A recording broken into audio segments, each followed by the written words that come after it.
Hello friend, जैसा कि अभी आप देख रहे हैं कि बाल विकास एवं शिक्षा शास्त्र सीडीपी का जो है लगातार हम क्लास दे रहे हैं। यह तीसरा क्लास है। इससे पहले दो क्लास हम लोग सीडीपी का देख चुके हैं। ठीक है, अगर आप वह किसी भी कारण से नहीं देखे हैं तो उसका लिंक हम आपको डिस्क्रिप्शन में और आई बटन पर प्रोवाइड कर देंगे। वहां से आप उस दो क्लास को देख सकते हैं। आज यह सीडीपी का क्लास 3 है। इसकी चर्चा हम आगे करेंगे। ठीक है, तो चलिए बिना देरी करते हुए हम लोग टॉपिक पर आते हैं। आज हम लोग कुछ प्रीवियस ईयर के प्रश्न को देखेंगे। ठीक, तो एक एक करके चलिए देख लेते हैं। प्रश्न 2 नंबर से स्टार्ट किए हैं। देखिए, प्रश्न 2 है आपका, पुरुष स्त्रियों की अपेक्षा ज्यादा बुद्धिमान होते हैं। यह कथन है। यहाँ देखिए, पुरुष और स्त्री के विषय में बातचीत की जा रही है। तो देखिए, यह आपका लैंगिक, पुरुष और स्त्री में जो है लैंगिक चीज साफ नजर आता है कि यह लिंग के विषय में बताया जा रहा है और एक दूसरे को कंपेयर किया जा रहा है। तो कंपेयर करने की बात जहां भी होगी तो यह आपके लैंगिक पूर्वाग्रह से निहित होगा। ठीक है, तो देख लेते हैं अब हम लोग थोड़ा सा ऑप्शन को। सही हो सकता है, यह कथन जो है क्या हो सकता है, सही हो सकता है, गलत हो सकता है। पहला ऑप्शन है सही हो सकता है। बिल्कुल सही नहीं हो सकता है। एक दूसरे को कंपेयर नहीं करना है, लैंगिक पूर्वाग्रह को प्रदर्शित करता है, यह सही है आपका। ठीक है, लैंगिक पूर्वाग्रह है। इसके बाद है बुद्धि के विभिन्न पक्षों के लिए सही है। बिल्कुल सही नहीं है यह, बौद्धिक पक्षों के लिए भी सही नहीं है। 4 नंबर जो इसका ऑप्शन है से सभी सही हैं, सभी तो सही नहीं है। तो आपका आंसर जो है यह हो गया 2, लैंगिक पूर्वाग्रह। जहां भी इस तरह की बातें हो, पुरुष और स्त्री दोनों के विषय में बताया जाए और दोनों को कंपेयर किया जाए कि कौन ज्यादा बुद्धिमान है, कौन कौन कम बुद्धिमान है, तो इस तरह के प्रश्न में लैंगिक पूर्वाग्रह वाला जो भी ऑप्शन होगा वह बिल्कुल सही होगा। थोड़ा सा एक बार ऑप्शन को सही से पढ़ लेना है। ठीक है, चलिए नेक्स्ट प्रश्न की ओर चलते हैं। इरफान खिलौने को तोड़ता है। ठीक है, एक इरफान जो है वह बच्चा है और खिलौने को तोड़ता है और उसके पुर्जों को देखने के लिए उन्हें अलग अलग कर देता है। ठीक है, पुर्जा जो है उसका तोड़ के अलग अलग कर दे, पहले खिलौने को तोड़ता है और उसका जितना भी पुर्जा है, छोटा छोटा पुर्जा जो रहता है, उस पुर्जे को जो है वह देखने के लिए अलग अलग कर देता है, फिर पुर्जे को भी अलग कर देता है। आप क्या कहेंगे? ऑप्शन है यहाँ।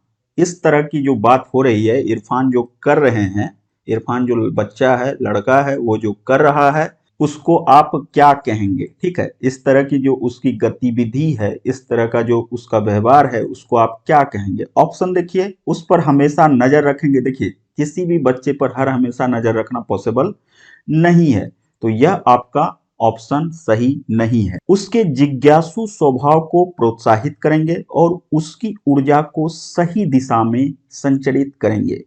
अगर बच्चा खिलौने को पहले तोड़ देता है, फिर उसके पुर्जों को देखता है, फिर से जोड़ने का प्रयास करता है, इस तरह की जो गतिविधि है वह देखिए जिज्ञासु स्वभाव को दर्शाता है। तो जिज्ञासु स्वभाव जो है उसको प्रोत्साहित करना ही होगा। अगर आप एक पेरेंट्स हैं या आप जो है टीचर हैं, तो उस केस में उसको थोड़ा प्रोत्साहित तो जरूर करना होगा और उसकी जो यह ऊर्जा है खिलौने को तोड़ने की, उसको सही जगह लगाना है, सही दिशा में उसको किस तरह से वो इन्वेस्ट करे, इसके विषय में उसको बताना है। ठीक है, तब जाके उसका वह ऊर्जा जो है सही जगह काम करेगा। तो यह ऑप्शन जो है हर एक प्रकार से सही है। इसको हम लोग पहले सही डाल देते हैं और ऑप्शन देख लेते हैं कि और कोई ऑप्शन सही है या नहीं। उसे समझाएंगे कि खिलौने को तोड़ना नहीं चाहिए, समझाएंगे। ठीक है, यह अच्छी बात है, लेकिन इससे जो है अच्छा ऑप्शन आपका 2 नंबर है। 4 नंबर आपका है इरफान को खिलौने से कभी भी नहीं खेलने देंगे। बच्चा है तो वह खिलौने से खेलेगा ही, तो यह ऑप्शन जो है कभी नहीं खेलने देंगे, तो यह बिल्कुल भी सही नहीं है। और पहला तो उस पर हर हमेशा नजर रखेंगे, ये भी गलत हो गया आपका। और यह तीसरा जो ऑप्शन है इससे ज्यादा अच्छा है 2। तो आंसर आपका जो है करेक्ट आंसर यह हो गया 2। ठीक है, तो 2 नंबर पर आपको टिक करना है।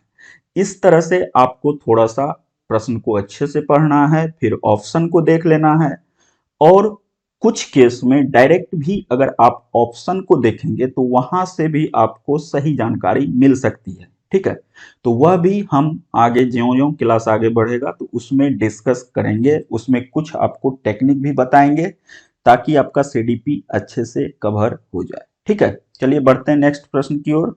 क्रिस्टीना अपनी कक्षा को क्षेत्र भ्रमण पर ले जाती है। क्रिस्टीना एक टीचर है, वो अपने कक्षा को क्षेत्र भ्रमण पर ले जाती है और वापस आने पर अपने विद्यार्थी के साथ भ्रमण पर चर्चा करती है।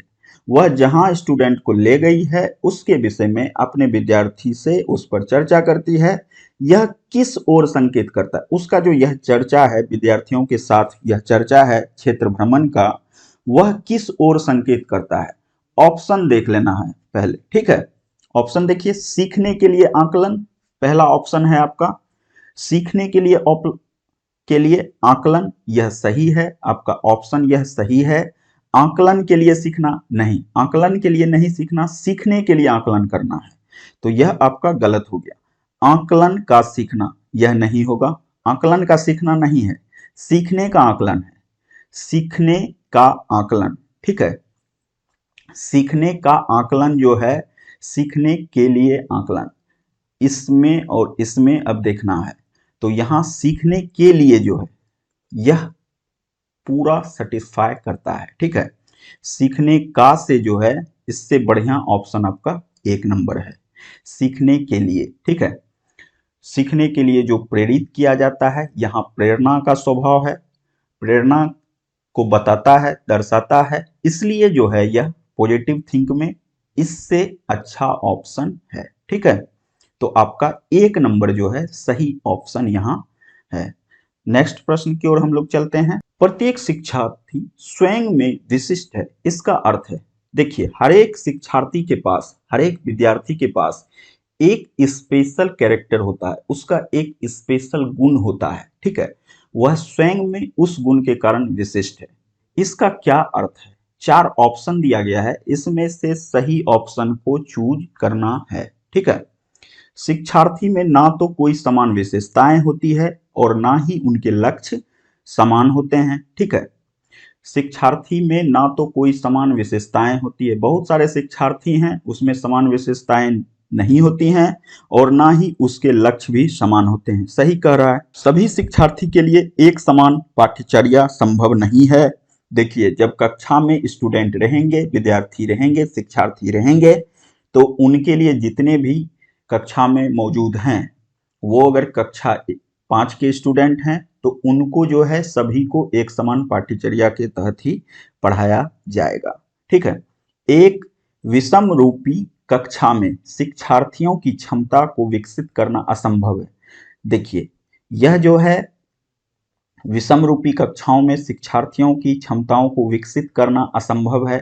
यह असंभव वाली बात जो है, यह शिक्षार्थी को प्रोत्साहित करने से रिलेटेड नहीं है। ठीक है, इसके बाद है कोई भी दो शिक्षार्थी अपनी योग्यताएं, रुचियों और प्रतिभाओं में एक समान नहीं होते हैं। ठीक है, कोई भी दो शिक्षार्थी, आप जो है जब भी कंपैरिजन करेंगे तो किसी दो स्टूडेंट में ही कर सकते हैं। ठीक है, यह नहीं कि शिक्षार्थियों में जितने भी शिक्षार्थी हैं उनमें समान विशेषताएं होती है, कोई समान विशेषताएं, ना तो कोई समान विशेषताएं होती हैं, सबकी विशिष्ट विशेषताएं होती है। ठीक है, तो इसके लिए सबसे सटीक जो है, यह अगर इसके विषय में कहा जाए कि इसका क्या अर्थ है, तो इसमें दो शिक्षार्थी को अगर लेके आप लोग करेंगे कंपैरिजन, तो वहां जो है, हालांकि कंपैरिजन जो है वह निगेटिव दर्शाता है,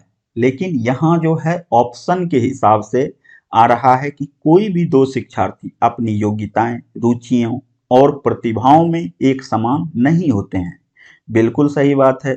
दो शिक्षार्थी को अगर लेंगे तो उनकी योग्यताएं अलग हो सकती हैं, उनकी रुचियां अलग हो सकती है, उनकी प्रतिभाएं अलग हो सकती हैं। वो दो स्टूडेंट जो हैं, दो शिक्षार्थी जो हैं, अगर एक वर्ग के भी होंगे तो फिर भी उनमें जो है एक समानता नहीं पाई जाएगी, उसमें कुछ विशिष्ट गुण होता है। तो ऑप्शन के लिए आपका यह सही लग रहा है। ठीक है, अगर कहीं भी आपको डाउट हो तो निश्चित रूप से बताएंगे। ठीक है, नेक्स्ट प्रश्न की ओर चलते हैं। सृजनात्मक उत्तरों के लिए आवश्यक है, क्या आवश्यक है? 4 ऑप्शन आपको दिया गया है यहाँ। पहला है विषय वस्तु आधारित प्रश्न। देखिए, विषय वस्तु आधारित जो प्रश्न है इससे सृजनात्मक उत्तर के लिए यह आवश्यक नहीं होता है। ठीक है, मुक्त उत्तर वाले प्रश्न, देखिए इससे जो है मुक्त उत्तर वाले जो प्रश्न हैं यह सृजनात्मक उत्तरों के लिए आवश्यक होता है। दूसरा है एक अत्यंत अनुशासित कक्षा। देखिए, अनुशासन का जहां भी बात आता है पूरी तरह से सख्त अनुशासन वाली बात आती है, अत्यंत अनुशासन मतलब सख्त अनुशासन, तो यह शिक्षा नीति के विरुद्ध वाली बात होती है, इसलिए यह नहीं होगा। प्रत्यक्ष शिक्षण एवं प्रत्यक्ष प्रश्न, ठीक है, यह भी जो है ऑप्शन सही नहीं है। आपका जो है मुक्त उत्तर वाले प्रश्न जो हैं यह सृजनात्मक उत्तर के लिए आवश्यक है। ठीक है, इससे जो है माइंड भी स्टूडेंट का फ्रेश रहता है। ठीक है, इसमें वो सही उत्तर देने की कोशिश करते हैं और इनके सृजनात्मक विकास में भी सहायता मिलती है। नेक्स्ट प्रश्न की ओर चलते हैं। शिक्षार्थियों को डैश के लिए प्रोत्साहित नहीं करना चाहिए। ठीक है, यहाँ आप डैश दे सकते हैं, शिक्षार्थियों को डैश के लिए प्रोत्साहित नहीं करना चाहिए। देखिए, नहीं करना चाहिए, यहाँ नहीं ऑप्शन आ रहा है। ठीक है, तो इसमें से अब हम लोग देख लेते हैं। समूह कार्य में दूसरे शिक्षार्थियों के साथ सक्रिय रूप से अंतःक्रिया करने, अंतःक्रिया बिल्कुल है, सहभागिता जरूरी है, तो यह आपका सही है। ठीक है, इसके बाद देखिए अधिक से अधिक पाठ्य सहगामी क्रियाओं में हिस्सा लेना, यह भी सही है। तीसरा है शिक्षक जो पूछ सकते हैं उन सभी प्रश्न के याद करना। देखिए, याद करना जो आता है यह निगेटिव में आता है, यह नहीं है। ठीक है, नहीं वाले ऑप्शन में आता है, तो यह गलत हो गया। इसके बाद देखिए कक्षा के अंदर और बाहर अधिक से अधिक प्रश्न पूछना, स्टूडेंट को हर हमेशा अलाउ रहता है कि वो प्रश्न पूछे। तो देखिए यहाँ यह सही है, यह सही है, यह सही है, और यह जो आपका तीसरा ऑप्शन है यह उत्तर याद करना है, यह निगेटिव सेंस में आता है, और यहाँ भी कह रहा है नहीं करना चाहिए, तो नहीं वाला यह जो है यहाँ करेक्ट बैठता है, इसलिए आपका ऑप्शन जो है 3 सही है। ठीक है, नेक्स्ट प्रश्न की ओर हम लोग चलते हैं। निम्नलिखित में से कौन सा रचनात्मक आकलन के लिए उचित उपकरण नहीं है? ठीक है, यहाँ देखिए उपकरण नहीं है, नहीं की चर्चा हो रही है। अब देखिए यहाँ मौखिक प्रश्न यह पूछ सकता है स्टूडेंट। ठीक है, इससे रचनात्मक आकलन संभव है। इसके बाद सत्र परीक्षा, देखिए परीक्षा जो है यह भी आपका निगेटिव सेंस में आता है। ठीक है, यह नहीं वाले केस में आता है, तो एक नहीं आपको यहाँ मिल चुका है। आगे हम लोग देख लेते हैं प्रश्नोत्तरी और खेल। देखिए प्रश्नोत्तरी जो है यह जरूरी है, इससे जो है विकास होता है स्टूडेंट का, और खेल यह प्रक्रिया भी जरूरी है हर एक स्टूडेंट के लिए, और दत्त कार्य जो है यह भी सही है। ठीक है, दत्त कार्य भी जरूरी है। अब आपका एक बचा यहाँ सत्र परीक्षा, परीक्षा जो है निगेटिव सेंस में है, नकारात्मक में है, और यहाँ नहीं पूछ रहा है, तो डायरेक्ट हम लोगों का आंसर जो है यह नहीं वाला होगा। हर एक सेट में 2 क्वेश्चन 3 क्वेश्चन नहीं वाला आता है, उसको ध्यान से देखिए और अच्छे से करना है ताकि वह नहीं वाला जो है आप मिस नहीं करें। ठीक है, चलिए नेक्स्ट प्रश्न की ओर चलते हैं। भारतीय समाज की बहुभाषिक विशेषता को डैश देखा जाना चाहिए। बहुभाषिक विशेषता जो है उसको डैश देखा जाना, मतलब डैश रूप में देखा जाना चाहिए। इसको किस रूप में देखा जाना चाहिए? अब देखिए विद्यालय जीवन को समृद्ध बनाने के साधन के रूप में। ठीक है, इसके बाद है दूसरा विद्यार्थियों को सीखने के लिए अभिप्रेरित करने हेतु शिक्षक योग्यता की चुनौती के रूप में। शिक्षक योग्यता की चुनौती यह ठीक नहीं है, यह ऑप्शन जो है आपका सही नहीं है। ठीक है, इसके बाद है शिक्षक के लिए विद्यालय जीवन को एक जटिल अनुभव के रूप में। देखिए जटिल अनुभव जो है यह नेगेटिव रूप में आता है।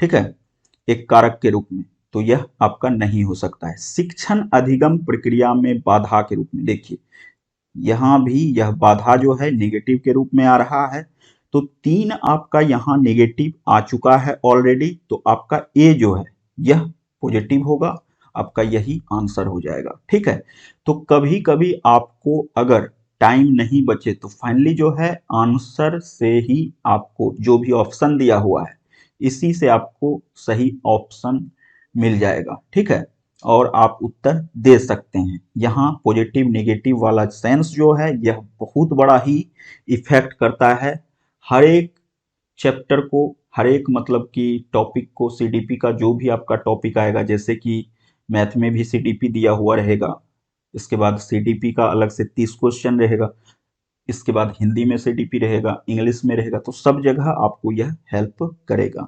चलिए नेक्स्ट प्रश्न की ओर चलते हैं। विद्यार्थियों के सीखने में जो रिक्तियां रह जाती हैं उनके निदान के बाद, मतलब जो भी स्टूडेंट सीख रहे हैं उसमें जो भी उनको परेशानी है उसके निदान के बाद डैश होना चाहिए। निदान कर दिया गया है उसके बाद क्या होना चाहिए? सघन अभ्यास पहला नंबर है। देखिए सघन अभ्यास, बहुत ज्यादा जो होता है अभ्यास करना, यह भी यहाँ जो है नेगेटिव सेंस में इसको लिया जाता है। ठीक है, स्टूडेंट के लिए सभी पाठों को व्यवस्थित रूप से दोहराना, सभी पाठों को व्यवस्थित रूप से दोहराना।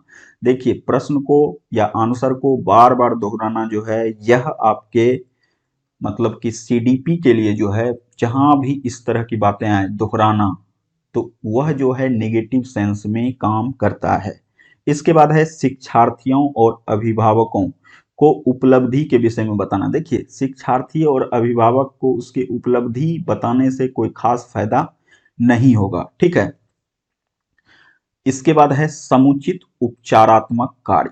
यह उपचारात्मक जो है उपचार करना, यह जो है पॉजिटिव सेंस में होता है और यह बिल्कुल आपका सही है। देखिए लगातार अभ्यास जो है पहले होता था, लेकिन अब जो है नई शिक्षा नीति के तहत यह सघन अभ्यास कार्य जो है नहीं बताया जाता है। ठीक है, सभी पाठों को व्यवस्थित रूप से दोहराना, यह दोहराने वाली बात भी यहाँ सही नहीं है। विद्यार्थी और अभिभावकों को उपलब्धि के विषय में बताना। देखिए उपलब्धि प्राप्त करना या पुरस्कार देना, यह सब जो है नेगेटिव सेंस में आता है, तो यह ध्यान में रखना है। ठीक है, तो जैसे जैसे हम लोग सीडीपी का नेक्स्ट नेक्स्ट नेक्स्ट क्लास लेके आएंगे तो धीरे धीरे जो है इसमें बहुत ज़्यादा परख विकसित होगा और संभवतः जो है मैक्सिमम मार्क्स इस टॉपिक से आपको देखने को मिलेगा। ठीक है, चलिए नेक्स्ट प्रश्न की ओर चलते हैं। सबसे अधिक गहन और जटिल समाजीकरण होता है। गहन और जटिल समाजीकरण क्या होता है? ठीक है, पूर्व बाल्यावस्था के दौरान यह नहीं होगा।